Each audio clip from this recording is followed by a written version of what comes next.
আমরা আজকে হালিশহরে রামপ্রসাদের ভিটেতে এসেছি। এসে এখানে একটা সুন্দর একটা ছোট্ট পুকুরের মতো দেখা যায়। ছোটো বলা যাবে না, ভালোই একটু বড়, বাঁধানো রয়েছে সিমেন্ট দিয়ে। আর প্রচুর কচ্ছপ আছে। একটা কচ্ছপকে আপনাদের দেখাতে পারবো, দেখতে পাচ্ছেন ওপরে উঠে রয়েছে। এই দেখুন মাথাটা উঁচু করে, আর বাকিগুলো সব জলে রয়েছে।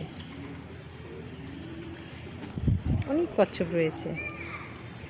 এখানকার পরিবেশটা ভীষণই সুন্দর। আমরা দুপুর দিকে এসেছিলাম, কিন্তু এসে শুনলাম যে 4টের সময় খুলবে, তাই বাইরে ওয়েট করছিলাম এবং এখানকার প্রাকৃতিক সৌন্দর্য উপভোগ করছিলাম। আর এখানে দেখুন কতগুলো পায়রাকে খেতে দেওয়া হয়েছে, ওরা খাচ্ছে। এখন তো পায়রা খুব একটা দেখাই যায় না। দেখুন কি সুন্দর পায়রাগুলো।